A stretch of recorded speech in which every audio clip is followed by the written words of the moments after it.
Muy buenas tardes, buenas noches, tengan todas y todos ustedes bienvenidos y bienvenidas a este webinar sobre la rehabilitación. Es un honor para mí presentarme. Soy la doctora Lili García, oncóloga pediatra, secretaria de SLAO en México. Estoy situada, radico en la ciudad de Monterrey, Nuevo León, en el norte del país, y me da mucha alegría que el día de hoy estemos compartiendo este momento, este Zoom de América Latina y personas también que nos acompañan de España y de otros países, interesados en un tema fundamental para nosotros como oncólogos, que es la rehabilitación. ¿Qué pasa una vez que curamos a nuestras niñas, niños y adolescentes con cáncer? ¿Qué va a pasar después? Quiero darle y cederle la palabra a Pía Delano, quien será la moderadora de este webinar tan interesante, y los invito a disfrutarlo, a tomar nota, a hacer preguntas si así lo desean, que aquí estaremos al pendiente. Sean todas y todos bienvenidos nuevamente y gracias a nuestros speakers que hoy también nos acompañan. Muchas gracias y un saludo grande. Aquí estamos al pendiente. Sí, muchas gracias Lili, muchas gracias a SLAO por permitirnos a nosotros el poder hablar un tema que yo creo que hoy día todos los que estamos de invitados nos apasiona, que es un poco la rehabilitación en cáncer infantil. Hoy día contamos con invitados que son de distintas áreas. Los voy a ir presentando, que está Francisco Sierra, a ver si puede saludar ahí en la cámara. Él es fonoaudiólogo o logopeda, dependiendo del país en que se encuentren. Terapeuta de lenguaje. Terapeuta de lenguaje también. También les presento a Daniela Barahona, ella es fisioterapeuta. A Javiera Madrid, que es terapeuta ocupacional, y a Liliana Muñoz, que ella es neuropsicóloga. La idea principal del webinar de hoy es conversar un poquito sobre la rehabilitación en Latinoamérica, los desafíos que nos vemos enfrentados los profesionales de rehabilitación. Ya ven que somos todos de distintas áreas, entonces la idea es ver las distintas perspectivas. Y para empezar, les quiero empezar mostrando un poquito los resultados preliminares de la encuesta que realizamos nosotros en conjunto con SLAOP. Esta encuesta, si ustedes son miembros de SLAOP, les tiene que haber llegado durante el mes de enero-febrero, y nos ha revelado un poquito el panorama de lo que ocurre en nuestra región. Entonces la idea es ver un poquito los resultados preliminares, que vayamos conversando lo que ha ido apareciendo. Primero, contarles un poquito, tuvimos una excelente participación. La verdad es que casi todos los países miembros de SLAOP contestaron, y aquellos que no lo hicieron fue principalmente debido a que no contamos con miembros activos de esos países, o en el caso de Estados Unidos creemos que también puede ser quizás por un tema de barrera idiomática, ya que se encontraba en español. Sin embargo, tuvimos incluso participación de profesionales de Haití, de profesionales de Brasil. Entonces también tenemos ese tema del idioma, que igual logró traspasar un poquito y tener la realidad local de los distintos países latinoamericanos.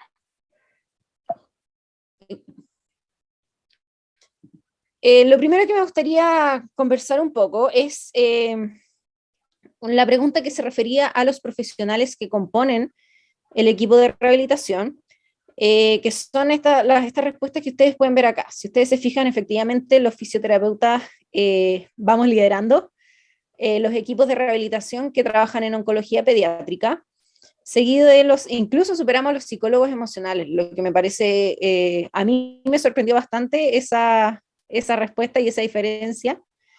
Y vemos que efectivamente la neuropsicología está bastante poco presente en los equipos de rehabilitación oncológica, incluso por debajo de lo que es la educación. Entonces aquí yo me gustaría invitar a nuestros invitados del día de hoy a que den su perspectiva de cómo ellos mismos han ido abriéndose paso en los equipos de rehabilitación, los desafíos que han tenido para ir creciendo en esta área, y un poquito que nos cuenten su experiencia. Francisco. Hola, muy buenos días a todos, muchas gracias por la invitación. Como fonoaudiólogo, es difícil Ya, igual ha sido algo bien difícil porque no hay que dejar de lado que si bien estamos trabajando con una población que es bastante reducida, que bueno que sea reducida, eh, también pasa muy de lado estas secuelas que yo suelo llamar que son como las secuelas invisibles, que por ejemplo tienen que ver con que para poder pesquisarlas se requiere de una conversación, se requiere de una entrevista más larga, donde podemos encontrar alteraciones del lenguaje. También yo creo que ahí incluso Lili puede coincidir con el tema cognitivo. Entonces, ha sido difícil como poder plantear la necesidad de profesionales fonoaudiólogos, porque la realidad actual, muchas veces la necesidad no es pesquisada. Entonces, en muchas instancias, que algunas han sido entregadas, como por ejemplo esta, que agradezco la invitación, otras instancias también han sido buscadas, pero siempre en esta instancia, por lo menos mi bandera va en poder visibilizar la necesidad que tienen los niños, niñas y adolescentes diagnosticados con cáncer eh, a través de la experiencia, a través de lo que yo he visto en mi trabajo y también de lo que la nueva evidencia, la nueva bibliografía está indicando, no solamente en el corto plazo, sino ya en mediano y largo plazo. Pero eso. Francisco, y bueno, una pregunta, tú, porque a mí, por ejemplo, me pasó, ¿tú conocías que los fonoaudiólogos trabajaban en cáncer infantil antes de salir al mundo laboral? No, absolutamente no. De hecho, en pregrado, dentro de las distintas áreas que tenemos en fonoaudiología, existe el área de trastornos de la voz que tiene un enfoque muy adulto, y donde ahí se pasa un poco como en la conocimiento sobre cáncer, pero tiene que ver principalmente sobre el cáncer laríngeo, el cáncer de boca, que en verdad no es muy correlativo con el tipo de diagnóstico que se observa en población pediátrica. Entonces, en verdad, una vez que yo recibí mi título y fui ganando experiencia, me enfrenté al trabajo con niños y niñas con cáncer y ahí partió mi conocimiento. Fue autoformado, ahí me tuve que ir armando de herramientas para poder, y también mucho de ensayo y error, que creo que también es válido en una población que o sea, no es nueva porque siempre ha estado, pero que hace poco que está en la mira. Súper. Dani, ¿nos quieres compartir tu experiencia? Como dato, la Dani es fisioterapeuta, efectivamente, acá de Chile, pero ella trabaja nosotros santiaguinos decimos el sur de Chile, entonces es un hospital de región. Sería una falta de respeto decir que soy del sur, pero, Eres del sur. pero centro-sur, para ser más exacto.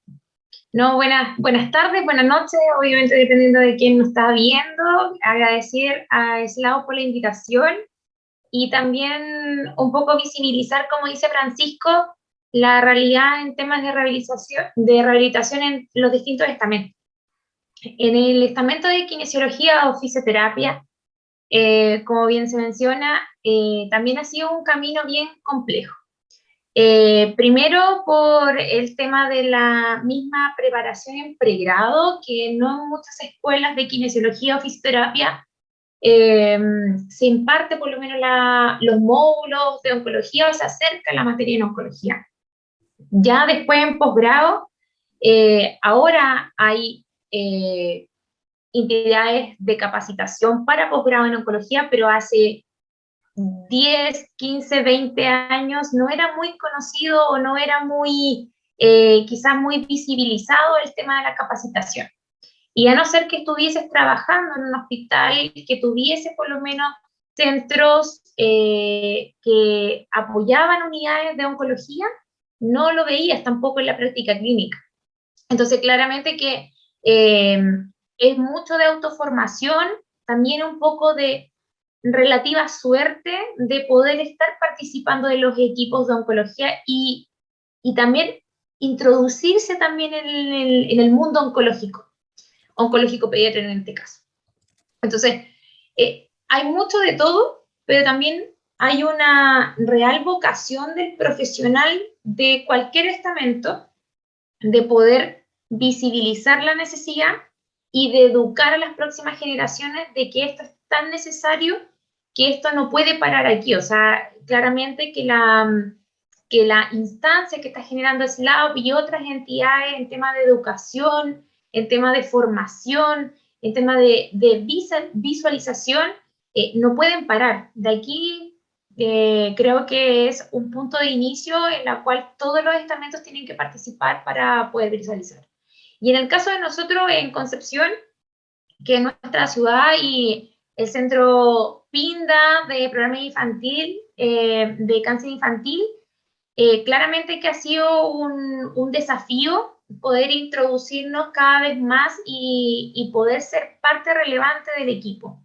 Estamos formando también otros equipos, como también la Clínica Sanatorio Alemán, también estamos participando, y también poder introducir un poco la terapia kinésica como algo relevante dentro del conocimiento que ya tienen los oncólogos para derivar. O sea, a mí también me impresiona mucho también los resultados de la encuesta y que se agradece un poco la importancia que tiene la terapia kinésica, pero aquí hay un punto muy importante que quiero destacar. Nosotros como kinesiólogos no trabajamos solos y por más importante que nosotros seamos relevantes en la intervención integral del paciente oncológico pediátrico, trabajamos en equipo y por eso la importancia de el tema de visualizar no solamente a un estamento, sino que a todos. Gracias, Dani. Javi, ¿nos puedes dar tu perspectiva como terapeuta ocupacional de los resultados de esta encuesta? Sí, mira, a mí me pasa que efectivamente, bueno, lo mismo que dice Francisco, yo creo que en el pregrado tenemos todos súper poca formación. A mí sí me hicieron clases de oncopediátrica, fue una, pero es muy diferente. O sea, yo no tenía idea que los terapeutas ocupacionales podíamos trabajar en el área de rehabilitación. Ya sí se da desde un enfoque mucho más como comunitario y con cosas que son totalmente diferentes, y ahí uno ve que falta bastante, porque al final, si uno entiende todo este proceso, ¿cierto?, del cáncer infantil y todo lo que ya muchos de nosotros manejamos al revés y al derecho, que es un poco esto del tema del tratamiento, de las secuelas, que hay un aumento de la sobrevivencia, pero efectivamente los chiquillos están secuelados y eso requiere rehabilitación y requiere rehabilitación para poder reinsertarse socialmente. Yo creo que falta mucho, o sea, y no debiese ser una clase en la que te digan como el TO o el fono o el kine trabajan en esto, sino que efectivamente darle énfasis a lo que es el equipo. Yo creo que sin equipo no seríamos nada. O sea, aquí tú sabes, o sea, nosotras trabajamos juntas un montón de tiempo y entre las dos siempre estábamos ahí juntas, porque de verdad que es muy valioso el trabajo que podemos hacer en conjunto. Yo creo que eso es importante, como en el fondo lo que dice la Dani, o sea, la importancia del equipo y relevar que todas las profesiones son importantes, porque nuestros pacientes van a tener dificultades en todas sus áreas del desarrollo que van a repercutir en el fondo en su participación. Y hoy día eso yo creo que somos muy pocos los que lo conocemos. Y qué bueno en el fondo que podamos estar como dándolo a conocer y relevando lo importante que es que muchas más personas se sepa. O sea, es heavy porque al final el centro de rehabilitación, el único que hay en Latinoamérica es el de la Fundación Nuestros Hijos, y yo digo, ¿por qué no hay más? Si en el fondo es súper necesario.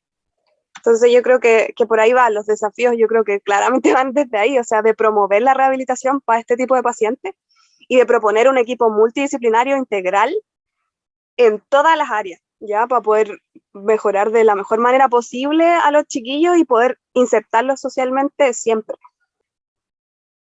Sí, claro lo que dice Javi. Lili, ¿estás por ahí? Hola, sí, por aquí estoy. Mucho gusto a todos. Muchas gracias por la invitación, Pía. Tengo mucho para decir. Dale nomás. Quiero tratar de regularme porque aquí tengo mucho para decir. Partiendo quizás por la formación del neuropsicólogo y poder hacer una diferencia entre lo que es un neuropsicólogo clínico y el concepto de neuropsicología, ¿no? Quizás podríamos recapitular un poco en el tiempo y las primeras definiciones que permiten poder ejercer la neuropsicología parten en 1987, donde se comienzan los primeros delimitaciones frente al rol de esta disciplina propiamente tal. Después, en 1997, la edición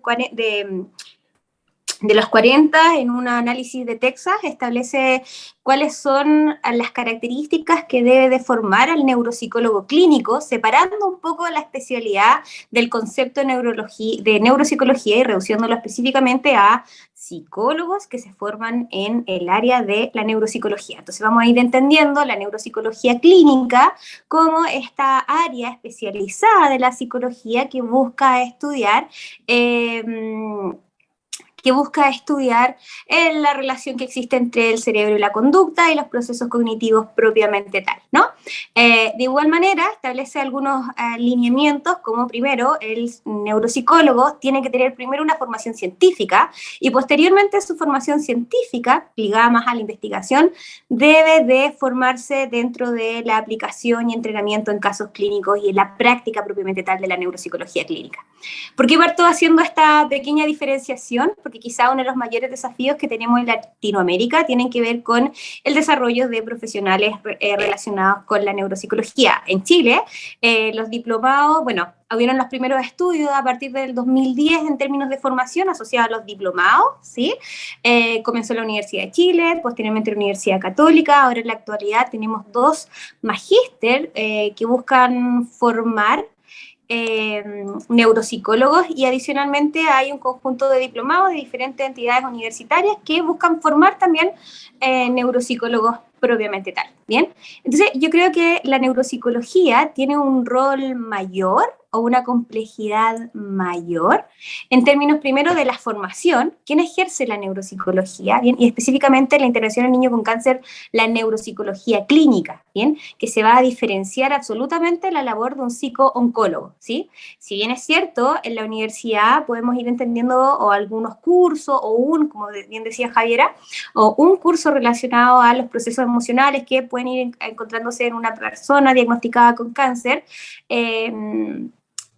poder formarse en neuropsicología clínica enfocada en un primer caso, los tumores cerebrales, uno lo ve solo en la especialización. Entonces tiene que haber una especialización que te va a permitir a ti poder introducirte al concepto. Ahora, al concepto de la rehabilitación neuropsicológica en oncología. Ahora, partimos siempre haciendo alusión a los tumores cerebrales, pero sabemos que, y las investigaciones ponen en evidencia, las diferentes alteraciones cognitivas que generan leucemias, por ejemplo, ¿bien? Que resulta también súper interesante poder estudiar e intervenir y poder diferenciar. Entonces yo creo que desde la neuropsicología los desafíos se vuelven un poco mayores porque requiere de un nivel de especialización y profundización propio de la disciplina. Súper. Y Lili, ¿tú crees que esa especialización necesaria es lo que se traduce con esta presencia pequeña de neuropsicólogos en los equipos de rehabilitación? O sea, sí, sobre todo en los equipos de rehabilitación, porque mira, si nosotros nos ponemos a pensar, por ejemplo, en nuestra realidad chilena, los cursos de especialización en magíster comienzan desde el 2014-15, si mal no recuerdo propiamente tal, pero más o menos va dentro de esa línea, el primero que aparece en la Universidad Mayor, en Temuco, y el enfoque de la rehabilitación viene en años posteriores. La neuropsicología en Chile ha tenido un enfoque puesto en la evaluación, pero no necesariamente en los procesos de rehabilitación. Actualmente hay un diplomado en la Universidad Diego Portales que aborda la rehabilitación, pero en términos generales. Y aquí entra en una confusión, ¿no? O sea, o discusión propiamente tal si hablamos realmente de rehabilitación e intervención cuando estamos hablando de demencia. Gracias a las nuevas políticas públicas en Chile que ponen su foco en las demencias, el rol del neuropsicólogo en los contextos de intervención ha tomado un peso mayor. Pero aún en cáncer, y específicamente en cáncer infantil, tenemos mucho camino por abordar y trabajar, desde los estudios que podemos realizar, desde la formación propiamente tal y desde las técnicas de intervención que trabajamos con nuestros pacientes oncológicos. Pensando en que, a mi juicio, las secuelas cognitivas son las secuelas más invisibilizadas durante todo el tratamiento y menos valoradas muchas veces, y que vienen a aparecer cuando el niño recién ingresa al establecimiento educacional, y que ahí es cuando se logran problematizar, ¿no? Posiblemente el niño tenga una menor velocidad de procesamiento producto de su tratamiento con quimio, sin embargo no es tan visibilizado, no se ha problematizado, a pesar durante todos estos 2 años a lo mejor de tratamiento, y se viene a problematizar en realidad cuando el niño ingresa al establecimiento educacional. Sí. Entonces, entenderás que como neuropsicólogos clínicos tenemos ahí un desafío bien grande, que hay falta mucho educar en los diferentes ámbitos, ya sea educacionales, clínicos, otros profesionales, y poder visibilizar las secuelas cognitivas que tienen nuestros chicos, que pueden ser a largo plazo. Hay estudios que plantean que los chicos 20 años después de haber terminado su tratamiento para leucemias tienen problemas en la función ejecutiva. O las leucoencefalopatías que aparecen 5 años después de haber terminado su tratamiento. Incluso hay algunos estudios en leucemia en cuales los chicos, al haber terminado su tratamiento solo con quimioterapia, tienen los mismos síntomas clínicos que un trastorno por déficit atencional sin previamente haberlo padecido. Gracias, Lili, por tu perspectiva. Tenemos una pregunta de Doris. Puedes desmutearte y hacer la pregunta, sí.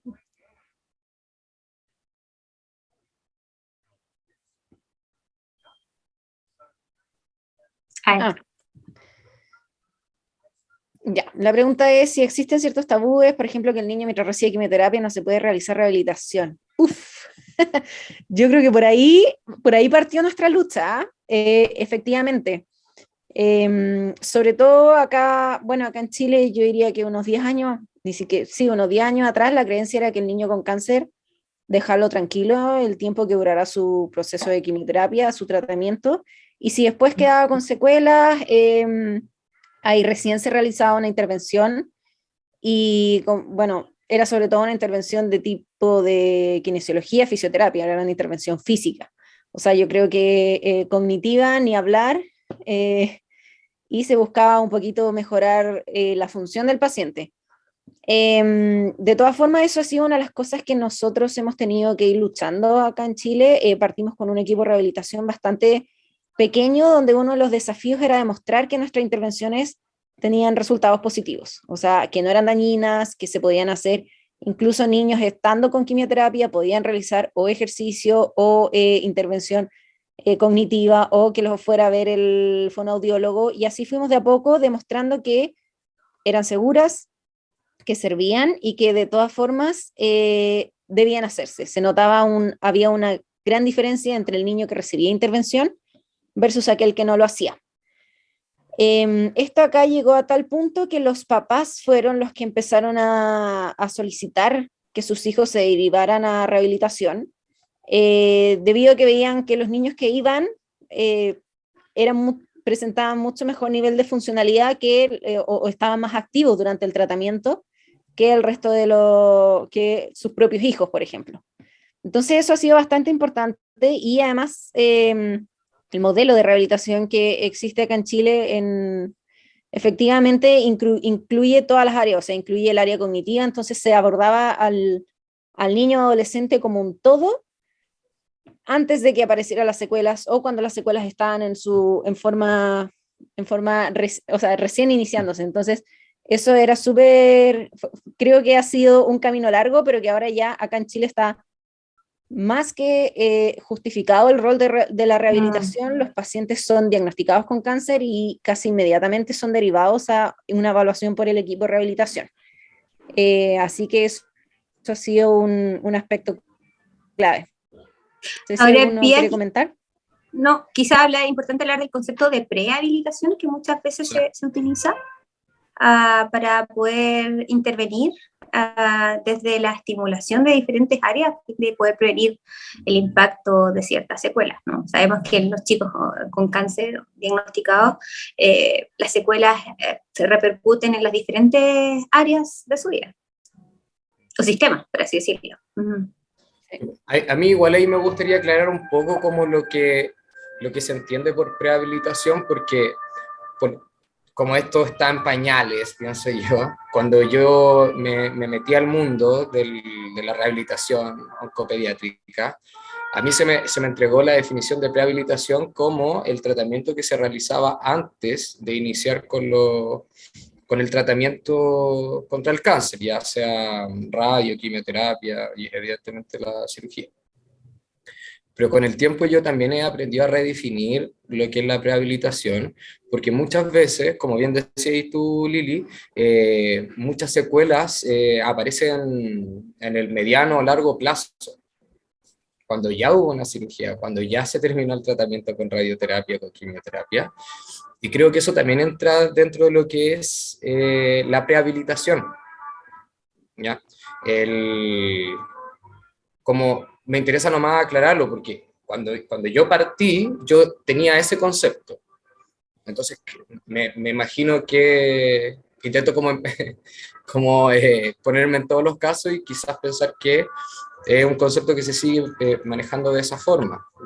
De todas formas, igual. Ahora, sí, me gustaría igual destacar que, por ejemplo, en el mundo infantil, en términos cognitivos, a mayor plasticidad, mayor vulnerabilidad. Entonces nosotros podemos, pensando por ejemplo en un daño cerebral adquirido que pudiese haber generado producto de una quimio o de una cirugía propiamente tal, pudiésemos pensar que las secuelas cognitivas propiamente tal no van a ser evidentes en ese mismo momento, sino que hay una trayectoria del neurodesarrollo en la cual nosotros podemos esperar que aparezcan las secuelas.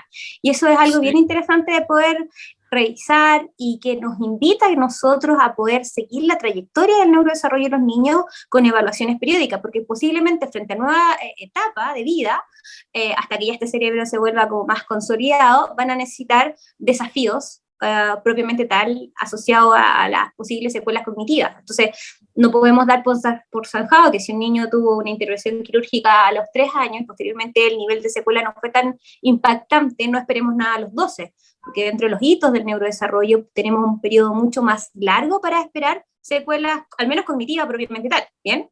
En relación al cumplimiento de ciertos hitos del neurodesarrollo. Entonces me parece súper importante poder destacarlo.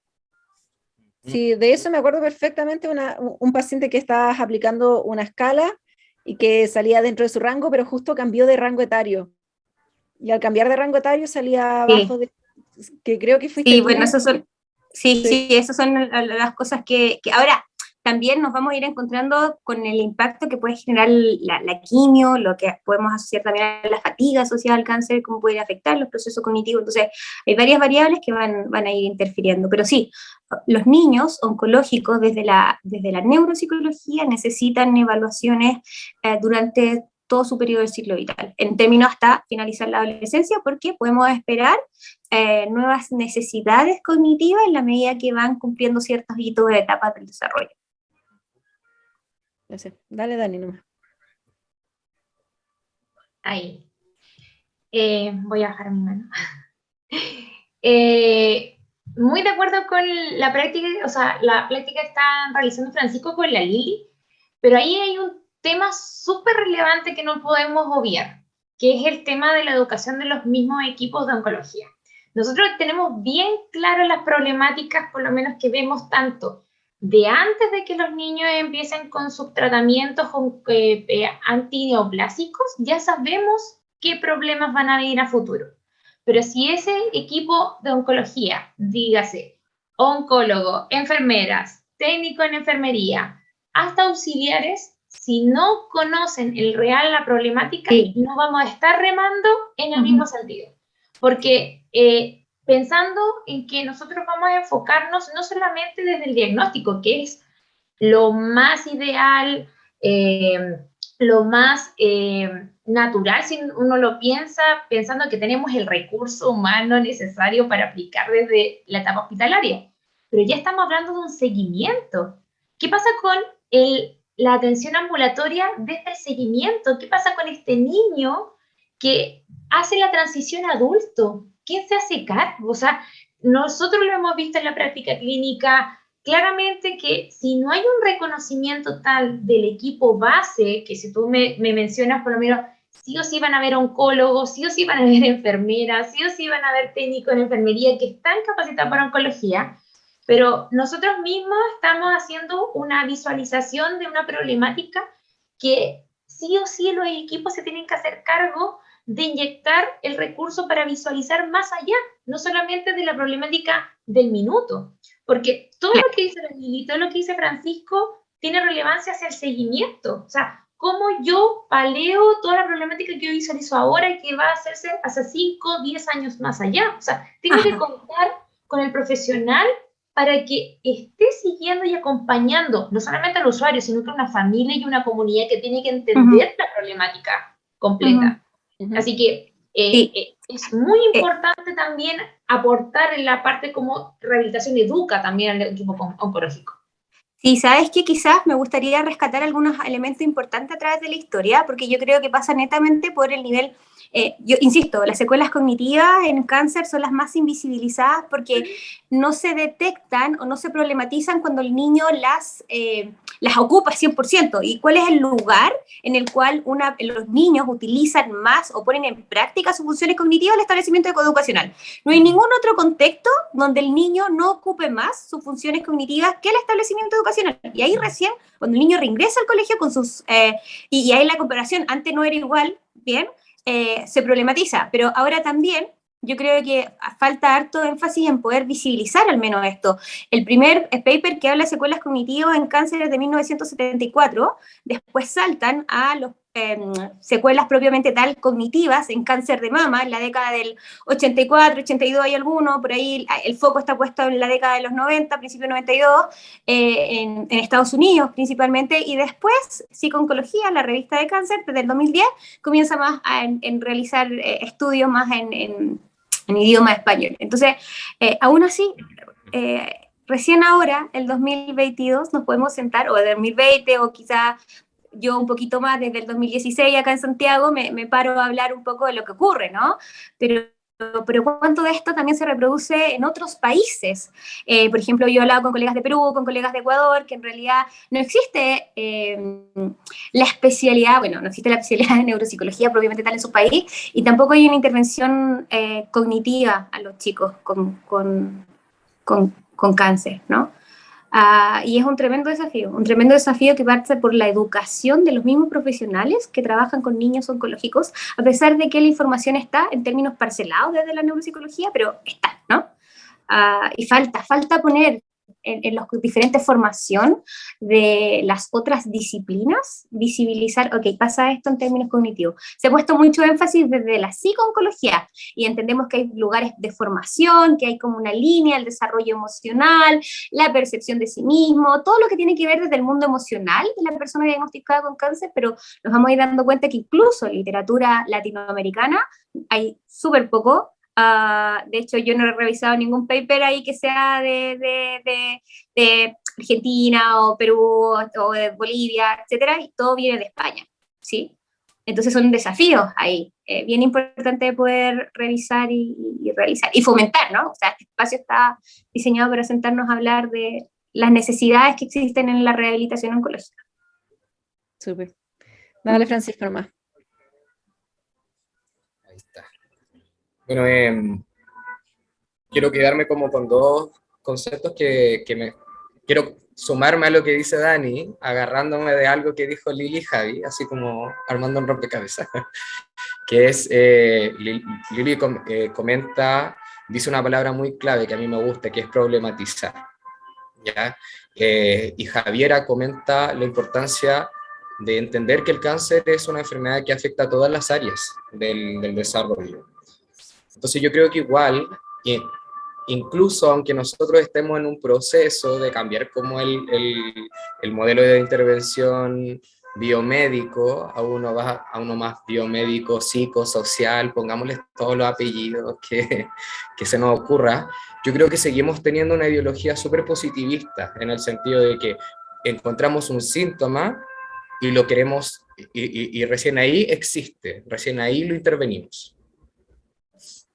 Y creo que esto ya, bueno, ya es como transversal a la rehabilitación, pero ya acotándonos al tema que nos compete hoy en día, yo creo que ya, si bien el tema oncopediátrico, seguimos diciendo que está en pañales, igual ya ha estado captando harta información, harta evidencia.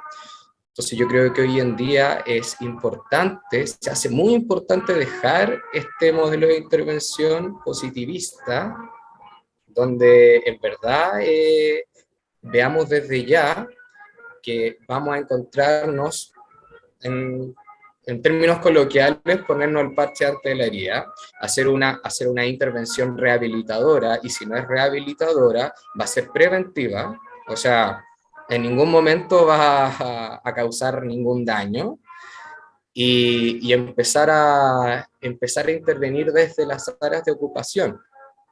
Aquí yo estoy hablando de algo muy personal.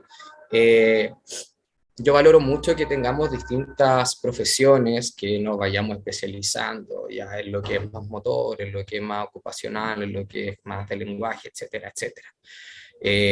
Pero es necesario que podamos integrarnos, para dejar de intervenir o hacer un diagnóstico desde el análisis, como de cada parte, sino hacer un análisis integral, un análisis ya tipo sintético, donde podamos donde podamos encontrar en qué situaciones hay un problema o vamos a encontrar un problema, como dice Lili. Todo está ligado, todo está encadenado. Entonces, no podemos decir que, por ejemplo, yo lo he visto con la experiencia, no podemos decir, chico diagnosticado con tal tumor, fue operado a tal edad, se utilizaron ciertas drogas antineoplásicas, tanto tiempo de radiación, etcétera, etcétera. Esto es para el kine, para el fisioterapeuta. No, insisto, cuando yo partí acá, mis ingresos, los chicos y chicas que estaban derivados a Fono, en su mayoría eran pacientes con tumores del sistema nervioso central. ¿Por qué? Porque dejan secuelas mucho más evidentes, como por ejemplo la disartria, la disfagia, etcétera, etcétera. Sin embargo, la misma literatura, y yo en estos 6 años he visto cómo chicos que no han recibido la derivación porque no demostraban un problema, pasa lo que dice Lili, llegan al colegio y si bien tienen un desempeño a la vista súper funcional, se empiezan a ver estos problemas de deserción escolar, de repitencia, de trastornos del aprendizaje, que están muy ligados con lo cognitivo, a su vez con lo lingüístico, y quién sabe, también está ligado, o sea, probablemente también esté ligado en cómo se relaciona con su entorno, cómo es capaz de vivir las experiencias con su entorno.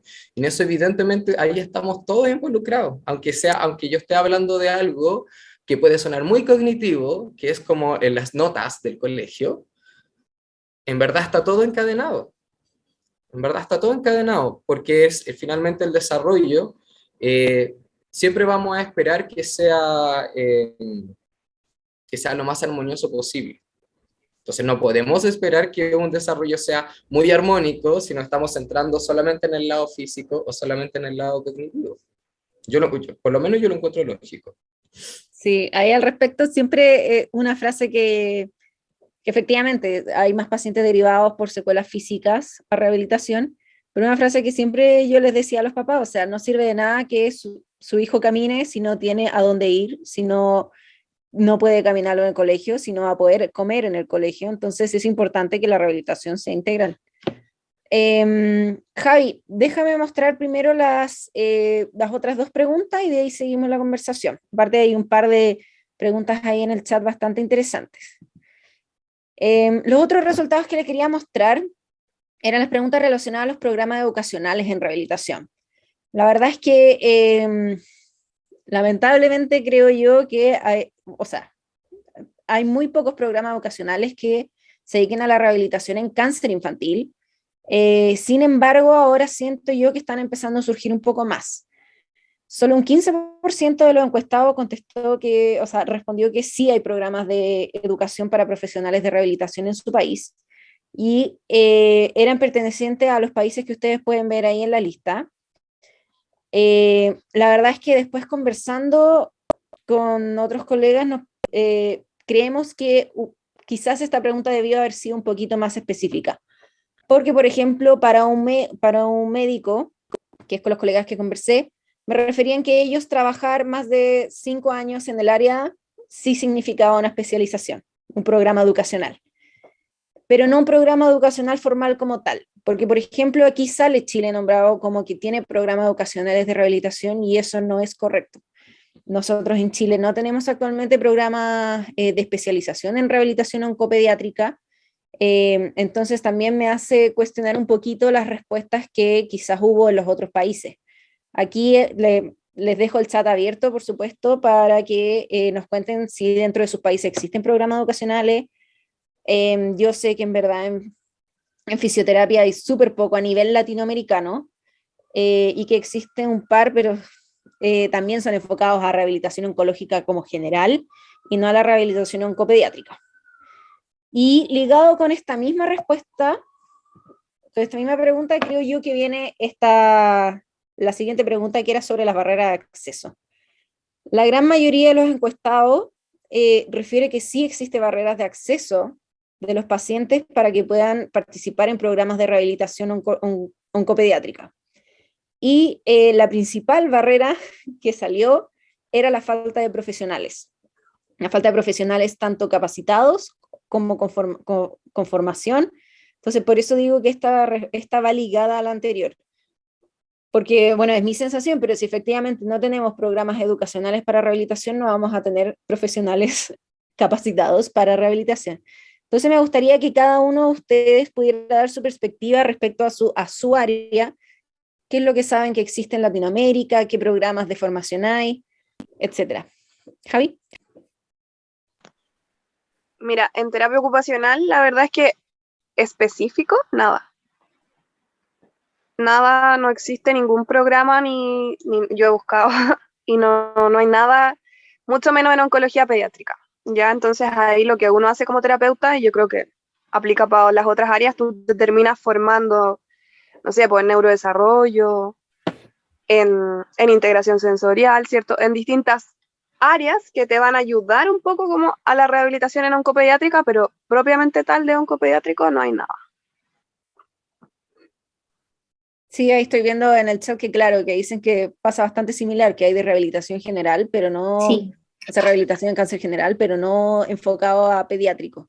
A mí me gusta poder, me gustaría, me das un minutito, Pía, que por ahí alguien escribió que era de Buenos Aires, y sí, ahí se me había como olvidado, pero el hospital italiano, si mal no recuerdo, que también forma neuropsicólogos, tiene un área relacionada y ha escrito cosas sobre neuropsicología. O sea, ahí nosotros también desde la neuropsicología tenemos, también se dio un poquito fuerte desde Argentina, ¿sí? Aún así, la formación de neuropsicólogos clínicos en Latinoamérica está muy... Colombia también, o sea, súper importante en la oncología de tal, menor, ¿sí? Eso. Perdón, también, es que me voy acordando a poco con los colegas, pero ahí formamos parte con Germán, mi otro colega neuropsicólogo también, y hay un libro de neuropsicología oncológica que lo escribió Charles Rodríguez, que es un mexicano, ¿bien? Pero que está bien interesante, aborda aspectos generales de la rehabilitación y más desde los perfiles cognitivos de las diferentes afectaciones oncológicas. Creo que vamos ganando terreno poco a poco, quizás es la disciplina más lenta dentro de los diferentes estudios, especialidades que pudiesen ocurrir, ¿sí? Eso.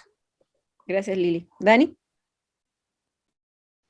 Bueno, en el caso de nosotros creo que ya, tanto con la Sociedad Chilena de Kinesiología Oncológica, más las entidades universitarias han generado programas de capacitación para kinesiólogos en oncología, diplomados principalmente, pero claro, como mencionaba también los colegas, propiamente tal de rehabilitación oncológica pediátrica, no hay. solamente si te formas como un kinesiólogo en oncología, ves la parte adulto y pediátrico, ¿ya?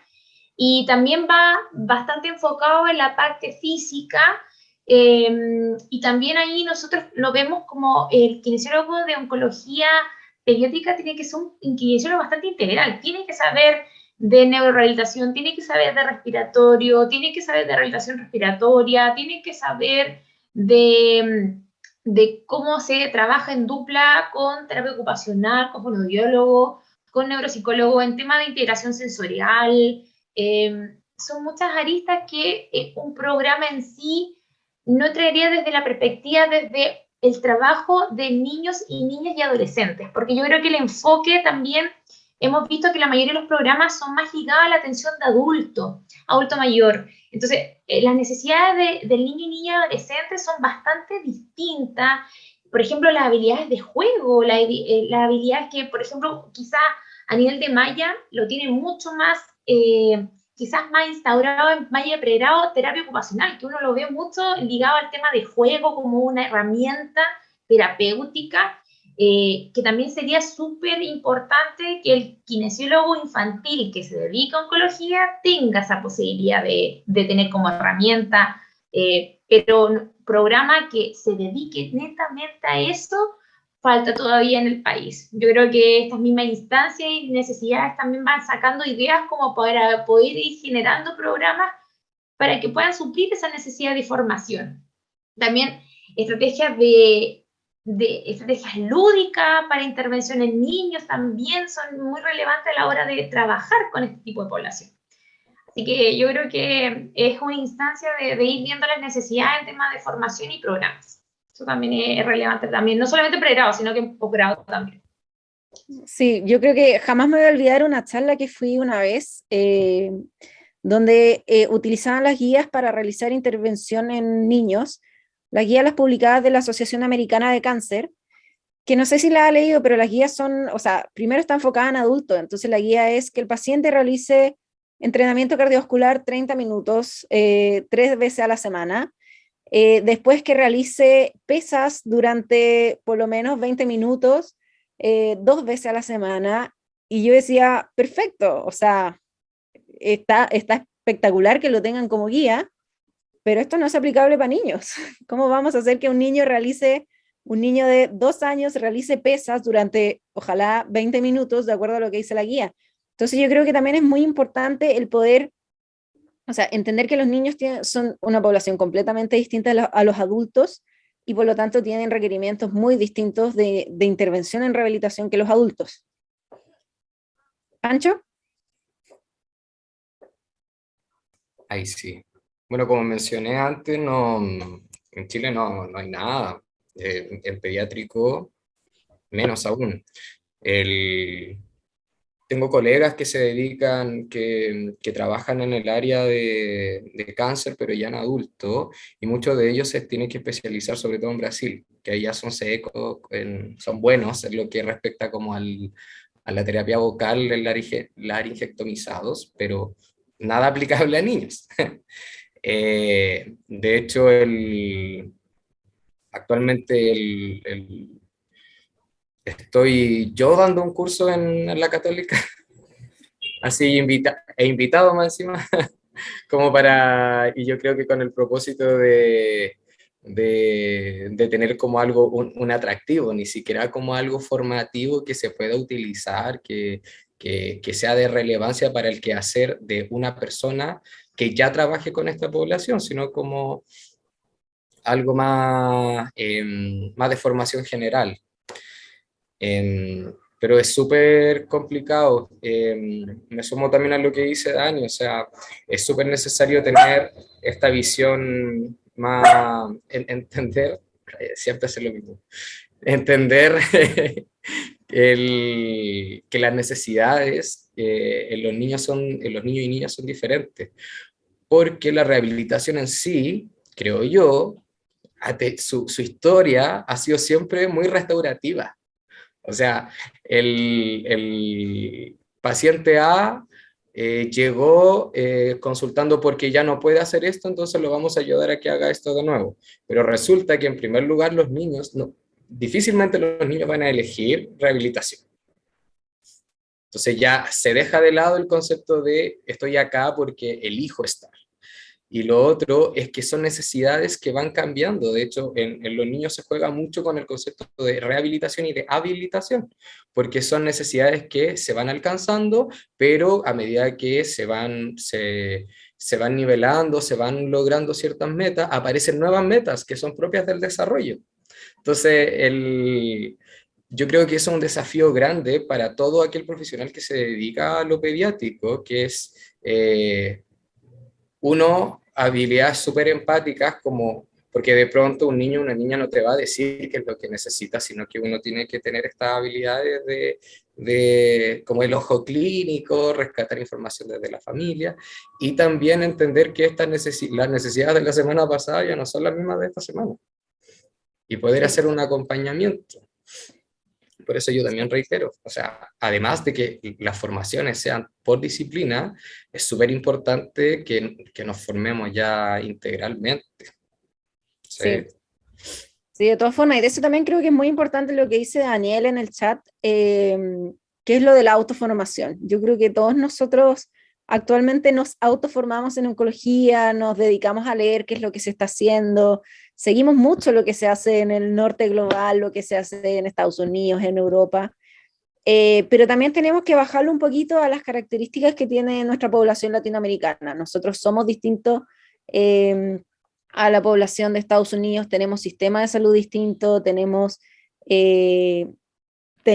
una forma de vivir muy distinta a lo que se da allá. Entonces yo creo que eso también es importante empezar a fomentar la formación entre nosotros, entre equipo latinoamericano, y por el mismo empezar también a sacar investigaciones, como dice Lili. O sea, necesitamos nosotros sacar nuestra propia evidencia de qué es lo que nos va funcionando a nivel local, y quizás ir comparando con lo que ya existe, pero necesitamos bajarlo hacia dónde estamos nosotros y ver qué es lo que resulta con nuestros pacientes, nuestros niños. Y se me había pasado una pregunta de Doris, que es al final, ¿qué recomiendan para iniciar un equipo de rehabilitación de niños con cáncer? Debido a la sobrecarga de trabajo, la verdad es que yo creo que la sobrecarga de trabajo es algo que existe en todos lados, estamos todos sobrecargados de trabajo, pero yo creo que lo mínimo para iniciar es tener entusiasmo, es tener ganas, es querer realizar el cambio acá en oncología. Como mencioné, nosotros partimos acá con un equipo muy pequeño, donde efectivamente tuvimos que ir convenciendo a los distintos oncólogos por oncólogo. O sea, esta intervención en este paciente va a funcionar, funcionó, perfecto, nos puede enviar otro. Y tuvimos que ir ahí tocando puertas para que nos derivaran pacientes, y ahora ya está un poquito más establecida como la rehabilitación acá. ¿Dani? Bueno, para darle un poco de consuelo un poco a Doris, créeme que te entendemos mucho. Y es un tema de poder así como abrazarte, decir todo va a estar bien, porque todos pasamos por lo mismo. Y aparte, se puede. Como dice Pía, es un tema de saber que es necesaria tu prestación, tu quehacer en la unidad, y solamente con el tema del bichito de motivación o de querer hablar con los equipos, aunque sea un paciente, aunque tenga por lo menos 1 hora diaria, porque tienes otras funciones durante el día, de que tú vayas a conocer por lo menos las necesidades del servicio, de cómo está distribuido, cómo le están administrando los medicamentos a los niños, cómo están sus familias. Si no alcanzas, por ejemplo, a hacer una intervención de 1 hora, educa a la familia, hace seminarios de educación a los papás, presentarse por lo menos con los equipos o educar a las mismas enfermeras. O sea, yo creo que parte un poco de decir, ya, mis funciones acá son necesarias, ¿cómo genero números? Y como por ejemplo decía Pía, y también el equipo, vamos con las derivaciones, ¿cuántas derivaciones están generando los equipos para un profesional de rehabilitación y no se están cumpliendo? Acá están los números. Hay que por lo menos levantar esa información y hacerla visible, pero cada realidad de cada entidad distinta. Ahora, claramente, con el tiempo yo entiendo mucho a Doris, porque con suerte alcanzamos a hacer la pega clínica y nos vamos a dar de estadísticos ahora, de sacar números.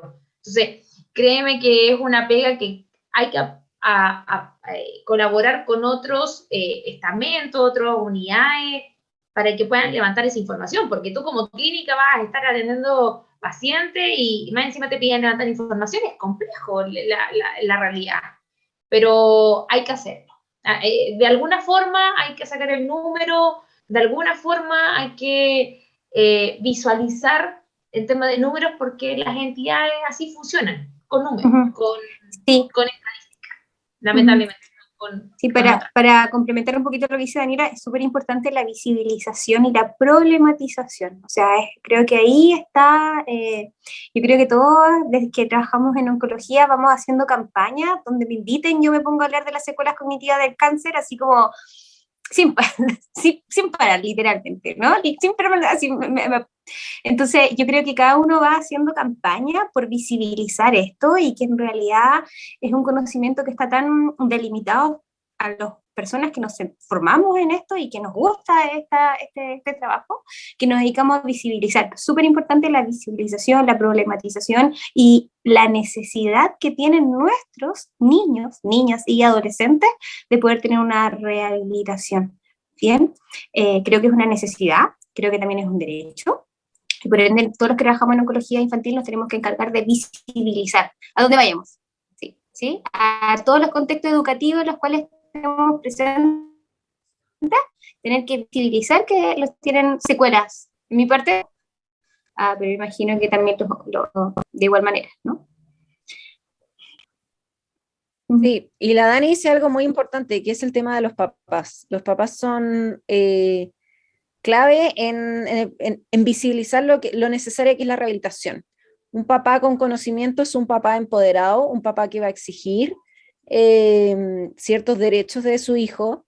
Acá en Chile llegó a tal punto que una asociación de mamás de niños con cáncer logró que rehabilitación esté en el Programa Nacional del Cáncer, en el Plan Nacional del Cáncer que se va a lanzar acá en Chile. Entonces, el poder de los papás es importantísimo y muchas veces no es que no, o sea, no es que no quieran rehabilitación, si es que no tiende a ser que no saben los beneficios de la rehabilitación de su niño con cáncer. Entonces, eso también es muy importante de poder considerar al momento de empezar a crecer como equipo de rehabilitación en oncopediatría.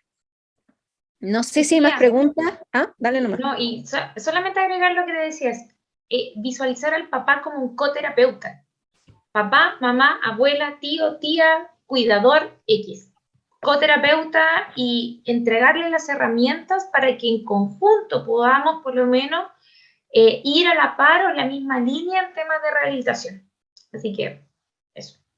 Sí, buenísimo. No sé si hay más preguntas. En el chat han estado comentando sobre distintas oportunidades de especialización. La verdad es que han comentado 2, 3. Efectivamente, yo creo que a nivel latinoamericano tenemos que ponernos un poquito las pilas en el aspecto de especialización en rehabilitación. No sé si habrá más preguntas. Si no, quiero agradecer a los invitados de hoy día. Creo que estuvo muy interesante la conversación.